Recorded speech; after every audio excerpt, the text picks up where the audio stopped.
Hello, my name is William, the Avid reader, and today I'm reviewing The Shining, written by Stephen King in 1977.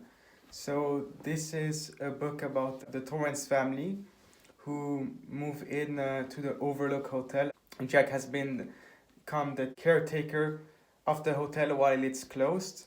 So the story spans a couple of months, I think, so from about October to beginning of December. And here we can see the effect of how cabin fever and also the weird demon things in the Overlook Hotel itself are affecting Jack and slowly but surely are turning him into a madman. So this is one of Stephen King's most famous books. So let's begin this review. But before I continue, there will be spoilers in this review. There are 5 parts in this book. So the first one is the backstory of the different characters. It opens with Jack getting a job from this Allman, who's a cutthroat manager of the Overlook Hotel. And he grills Jack to see what he's done. So we get to learn that Jack has broken the arm of his son previously when he was drunk. He's a recovering alcoholic. He also was fired because he beat up a kid who made his tires flat, who keyed his tires. But there's also told then that the Overlook Hotel previous caretaker a few years ago, Mr. Delbert Grady, succumbed to cabin fever and killed his wife and 2 children. Part 1 is then we get to see Jack telling his family that he's got this job and they start traveling to it, and we learn of some other people. So he's got this drinking buddy called Al Shockley. The second part is the road trip to the hotel. He speaks with his drinking buddy Al Shockley, how they are both doing since both are recovering alcoholics. Al Shockley is a good friend. Jack is a former teacher, but he was fired because of an incident. But Al Shockley is still the loyal teacher friend to him.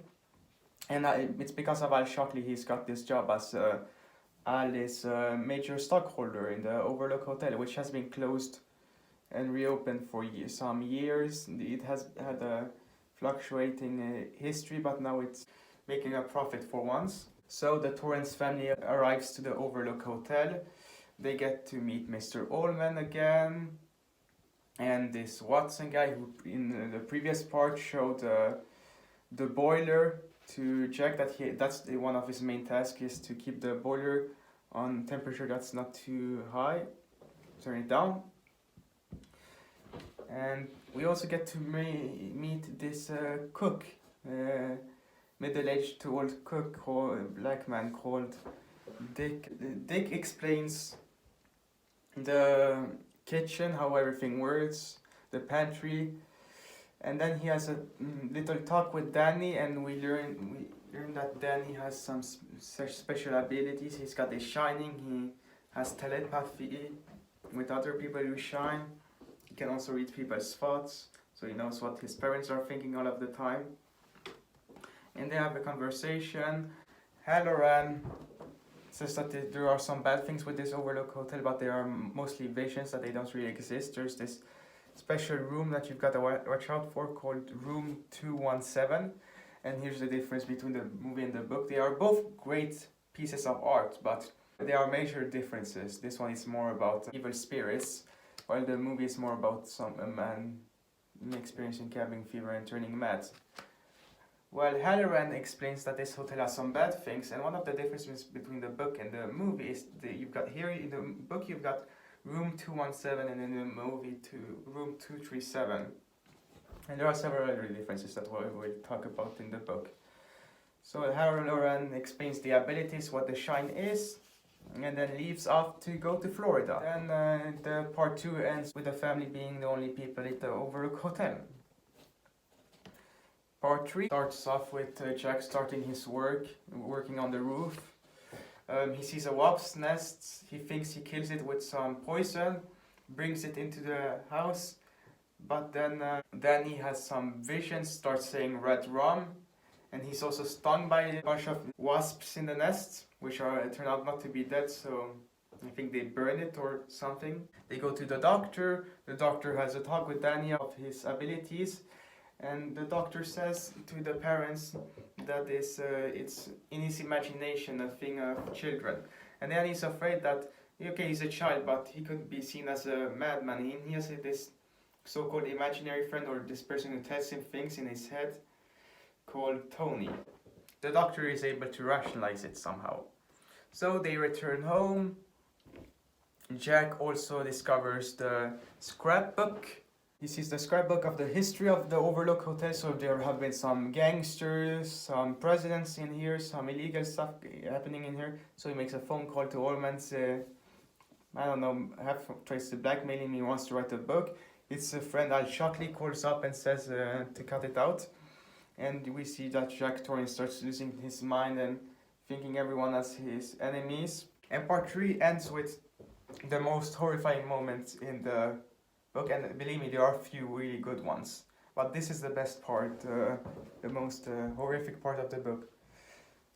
Danny going into room 217, and he sees this undead woman in a bathtub who's all purple, and he's afraid of her, and he tries to get away. He forget that the door is not locked, doesn't open it, and then he feels the hands of the old disgusting woman on his throat. Part 4, Jack has a nightmare. He sees his drunk father who has beaten his wife, and he wants him to kill his family. Wendy accuses Jack of having done these scars on the neck to Danny. He denies it. He goes away and has a fictional drink and meets this waiter called Lloyd. He has this vision thing where I can see he sees the previous Overlook Hotel, has an imaginary drink, and it's very odd. And he's destroyed the machine of the radio communication thing. He later goes to the snowcat and takes out the batteries, destroys them. We see some weird thing with the hedges going on. They seem to be alive. Here's another difference. In the book you've got these hedge animals that move from time to time and attack from time to time. In the movie you've got this hedge maze instead.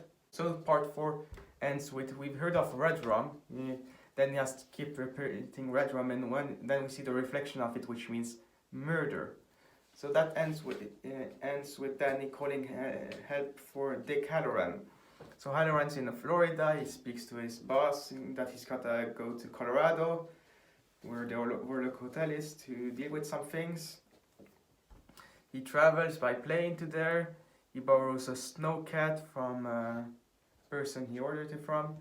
He goes there, and part 5, Life and Death, is the final showdown. So starts out with Jack being a bit odd. He has another vision where he goes and does some drinking, and in exchange for that drink he gives up his soul to the devil or something. He meets Delbert Grady, who says, and here's an interesting thing, it's different than the movie, but there are a lot of similar things in quotes. So we've got the scene, I corrected them, and things like that.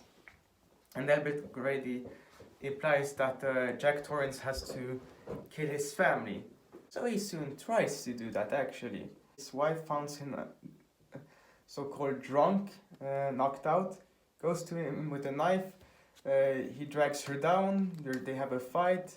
Danny knocks him out. He's taken into the pantry, locked in there, but Delbert Grady opens it to some magic stuff, I don't know. Then you've got him coming over, and instead of an axe he has this maret or whatever it's called, some crock playing thing. Carries that around. He bangs Wendy with it. He later, when he sees the Halloran who's arrived, who was attacked by hedges but succeeding in defending himself, comes into the Overlook Hotel. Jack knocks out Halloran, breaks his teeth and basically has half his face. Previously he went to Wendy and she cut him with some razor, and everyone has broken bones and is hurt basically except Danny. Jack goes to Danny and we see that there's a monster inside Jack, and that Jack is dead basically, almost dead. And then he stands up to this monster of Overlook, says that his father is inside there, if there's anything left of him, that he would disapprove. He doesn't like all this murdering stuff. the father wakes up for a short time, but then the monster takes over again, the Overlook. But then he, just as he's about to get his brain bashed in, he reminds the monster that, you know, there's a boiler to take care of. So that monster rushes down the thing. It's called It for oddly. Runs down to the boiler, tries to turn it off. You've got Dick, Wendy, and Danny who escaped the Overlook Hotel, which blows up, kills the Overlook spirits.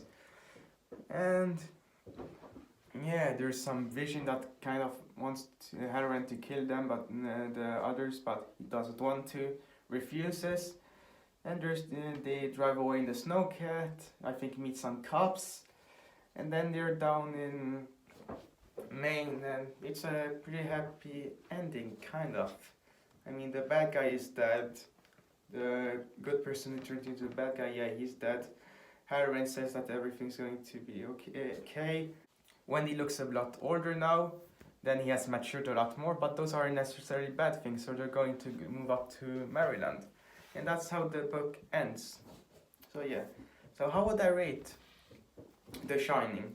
I would say a strong 10 out of 10. Best 10 out of 10 so far I've read. Better than 1984, better than Jurassic Park, better than Prey, better than the other Stephen King book, Misery. Best book so far I've read. And I've read over 100 books, so yeah. Jesus Christ, this is an amazing book. I mean, the first sentence, you're hooked already on the book. There are some light parts that are maybe a bit annoying, but that's maybe 5% of the book. And there are some actually scary, horrifying moments that gives you chills. So yes, this book is scarier than the movie, I would say, but the movie was also good. But they work in different ways. Stephen King didn't like the Stanley Kubrick movie, but this book is a masterpiece, yes. So 10 out of 10. Stephen King, you did an amazing job with this book. What do you got? Yeah. So this was the Avid Reader's review of The Shining, written by Stephen King in 1977. I hope you enjoyed this review, and I will see you guys next time.